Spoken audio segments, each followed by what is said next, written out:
નમસ્કાર મિત્રો, જય જવાન જય કિસાન. ભારત અને અમેરિકા વચ્ચે થયેલી તાજેતરમાં ટ્રેડ ડીલ એ આવનારા દિવસોમાં આ દેશના ખેડૂતો માટે ઘાતક નીવડે એવી પૂરી શક્યતાઓ છે.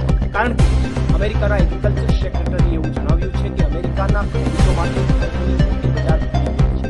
તેનો સીધો મતલબ એ થાય છે કે અમેરિકાના ખેડૂતોની જે પ્રોડક્ટ્સ છે એ જો 0% રીતે ભારતમાં પ્રવેશ કરશે તો ભારતના ખેડૂતોની જેટલી પણ પ્રોડક્ટ્સ છે, જે મહા મહેનતે પરસેવો પાડીને જે ખેડૂતો ખેત પેદાશો ઉત્પન્ન કરે છે, એ ખેત પેદાશોના ભાવ જે છે તળિયે જતા રહેશે અને ભારતના ખેડૂતો, આ દેશના ખેડૂતોની કંગાળ પરિસ્થિતિ ભૂતકાળમાં પણ કોટન મુદ્દે પણ ક્યાંક ને ક્યાંક અમેરિકામાંથી આવતા કોટનમાં 0% ટેરિફ લગાડવાની નિર્ણય છે આ ભાજપની સરકારે કર્યો હતો. અને અત્યારે ફરીથી એગ્રીકલ્ચર પ્રોડક્ટને લઈને જે સમાચાર આવી રહ્યા છે, મને લાગે છે કે આવનારા દિવસોની અંદર આ દેશના ખેડૂતો માટે મુશ્કેલી ઊભી કરી શકે એમ છે.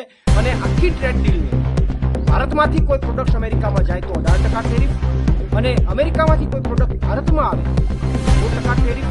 તો આ ટ્રેડ ડીલ તો ભારત માટે કઈ રીતે ફાયદાની? આ તો વિસંગતતા ભરેલી ટ્રેડ ડીલ છે.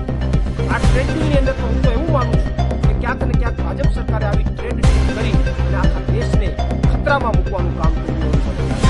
એટલે આ ટ્રેડ ડીલ હું એવું માનું છું કે આવનારા દિવસોમાં ખેડૂતો માટે ઘાતક નીવડી શકે અને ખેડૂતો માટે કંગાળ પરિસ્થિતિ ઊભી કરી શકે. આભાર. પ્રવીણ રામ, પ્રદેશ મંડળ અધ્યક્ષ.